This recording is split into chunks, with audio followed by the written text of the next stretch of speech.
Let's welcome back our Line Opinion panelists for one final discussion as we look ahead to the 2023 session. Now, earlier this month, we sat down with Mario Jimenez of Common Cause New Mexico to talk about a recent poll from the research and polling firm showing a majority of voters were in favor of modernizing the state's legislature. That could mean things like lengthening the session, past the 30 and 60-day mark, hiring full-time staff for elected officials, and the biggie, Senator Snyder, I'll start with you, paying lawmakers a salary. New Mexico is currently the only state, as you know, that doesn't pay lawmakers a salary, a fact that surprised most who were polled in the survey. It was interesting, only 32% saying they knew that. Is this the right time to modernize the state legislature, given all the other things that are out there in the air? We have the money to do it, we have the will to do it, we seem to have a desire from the public to do it. Do we have a moment here? Is this the time? I think so, and it makes me think. I remember back when we tried to raise the per diem. All right. And the way that it had to be written was, the legislators' per diem shall be no more than that of the city of Santa Fe. Yes. And so people thought we were containing that it couldn't go. We were doing that to keep those legislators under control, when in fact it did increase the actual cash value of the per diem. I found that the survey very interesting in light of that, of how much the public has changed in its thinking, or at least this survey shows that. I think there will still be some opposition. The old guard theory is that, well, they knew what they were getting into. But I have to tell you, when I was in for 8 years, and when I left, I had a tremendous debt as a result of that. My credit cards were higher than anything I had ever wanted to be, but I wanted to be able to participate, and in $135, I think it was then, did not cover sleeping and eating. And no, we don't get wined and dined all the time. We do get some, but I have to tell you, one breakfast burrito does not change how I'm going to vote on something. It does me if I'm hungry. If I'm starving, you get two breakfast burritos on hand. Well, but I mean, I'm serious. So yes, but to me, the absolute most important thing, and I advocated this in several different occasions, is a staff, a paid staff that I can depend on. And don't get me wrong, the Legislative Council service is excellent. They do a marvelous job. But I want they have to serve all 112 of us. So I would like to have someone that worked.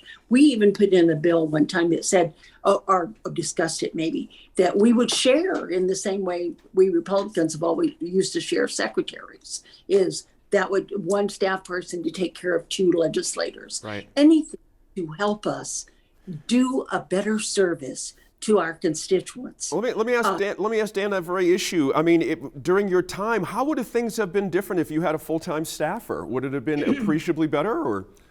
Well, I don't think it would have been for me. I was fortunate enough that I owned a business in Roswell. My sign was outside the business, but I did have a full-time person that worked for me that I paid, she probably spent 70% of her time dealing with constituent stuff.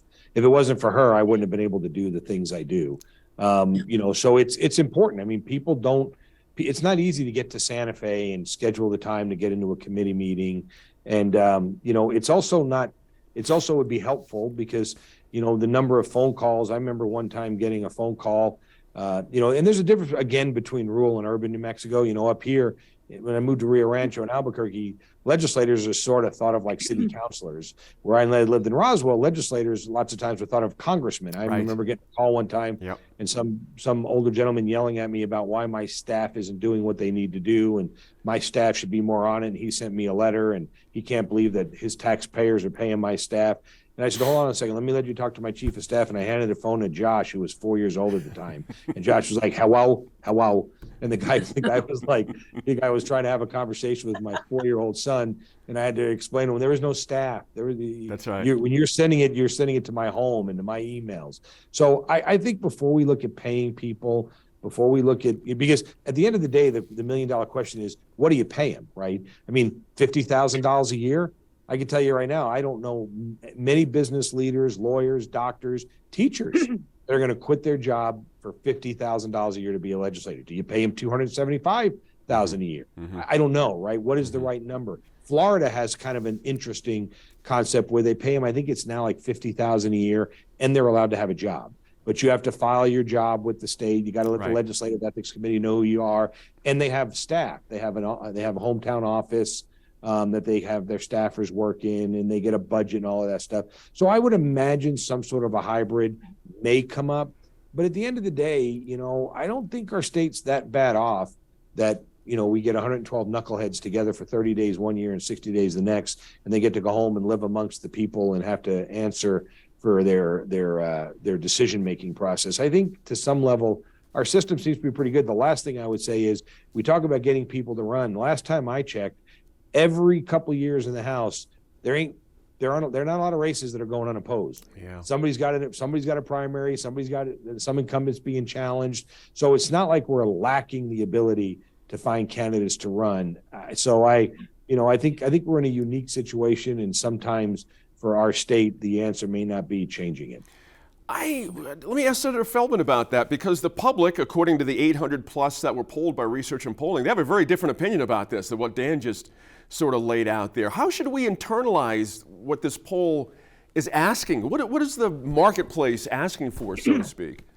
Well, first off, let me issue a disclaimer in that I do work sometimes for Common Cause New Mexico. That's it. No credibility, Dee Dee. You got none. You can't answer this question. So I knew about this poll before. You know, it used to be that the assumption among legislators was that the public would oppose paying legislators because they don't like politicians. They don't want to pay politicians. But what we found is that every year, as New Mexico languishes last in terms of employment, last in terms of poverty, and inability to solve some of these intractable problems, every year we've seen the public support for modernizing the legislature go up. That's right. And it has done that for a number of years. And now I agree with Diane. The time has come. It is the right thing to do to provide adequate staff and resources to legislatures so that they can do their job, so that they can serve their constituents. I'm with Diane. When I was in the New Mexico Senate, I spent my campaign funds to survey my constituents to find out what they wanted. Wow. That should be a function of every legislature, and they should be paid to do it. But they aren't. Now, only the people who can afford to subsidize their own service serve in the New Mexico legislature. And that is a certain age group. Yeah. There are many people that are retired. There are many people that, have full-time jobs or businesses, lawyers, realtors, insurance guys.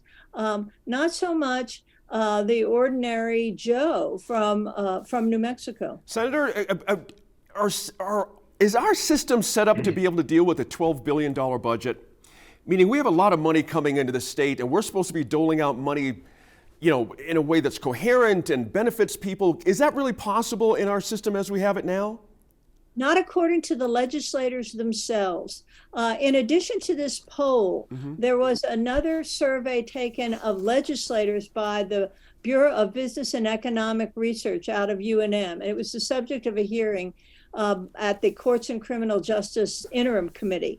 And legislators were surveyed, and the majority of those surveyed said, we do not have enough time to become experts on roads and infrastructure and understand what the implications are of spending $12 billion.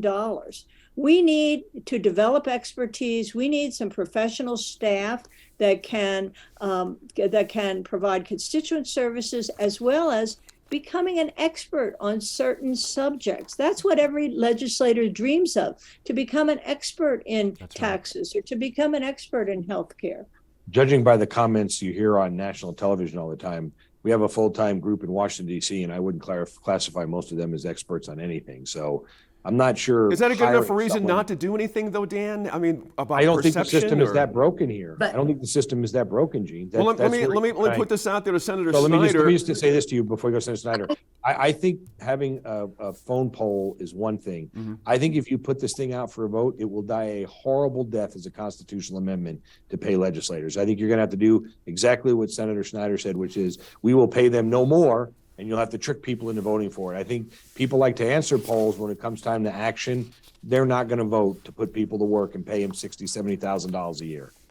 Senator Snyder, you have about 20 seconds if you had a thought there. Okay, I was just going to say that don't compare the New Mexico legislature and reasons to not do this with Congress, because over the years I've worked a lot with Congress, and I know that they have staff people who are incredible in their subjects. And we have plenty of Just- smart people that could be very good staffers here. And we don't need you a know. constitutional amendment, Gene, to have staffers. The legislature could make a decision to do this staff thing without going. I think the out to vote. Common Cause That is- folks mentioned that there might be some action on that this session, because that is a separate thing you can kind of carve out.